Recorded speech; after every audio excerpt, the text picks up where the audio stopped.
అంటే సార్ ఇప్పుడు spinal cord problems ఉన్న వాళ్ళు ఎలా పడుకోవాలి, వాళ్ళు ఎలాంటి జాగ్రత్తలు తీసుకోవాలి?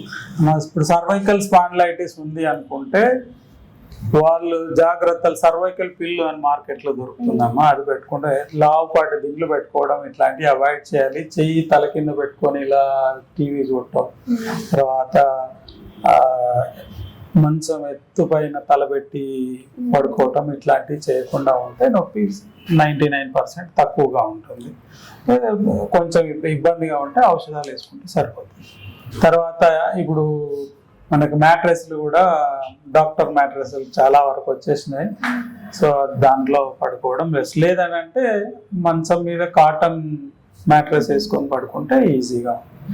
మెయిన్గా పోస్చరల్ చేంజెస్ మూలంగా వచ్చినప్పుడు నార్మల్ పోస్చర్లో పడుకుంటే మనకి నొప్పి నివారణ జరిగి తక్కువగా ఇబ్బంది లేకుండా ఉంటుంది.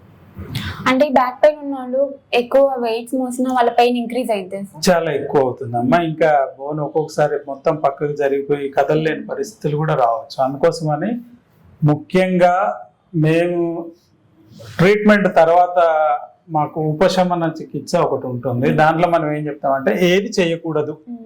సో రన్నింగ్ లో మెట్లు ఎక్కటం ఇదొక కాజ్, నడుము నొప్పికి ఇదొక కాజ్. ఎందుకంటే డిస్క్ పక్కకు జరిగి ఇమీడియట్ గా డిస్క్ పట్టేసి నొప్పి వచ్చే అవకాశం ఉంటుంది. కాబట్టి రన్నింగ్ లో మెట్లు ఎక్కడం, రన్నింగ్ లో మెట్లు దిగటం, బండి నడిపే వాళ్ళైతే కిక్ స్పీడ్ గా కొట్టి కిక్ చేయటం, స్టార్ట్ చేయటం, తర్వాత ఎక్కువసేపు ఫోన్ కానీ కంప్యూటర్ కానీ చూడడం, ఇట్లాంటివన్నీ అవాయిడ్ చేస్తే సాధ్యమైనంత వరకు నొప్పి తగ్గిపోతుంది.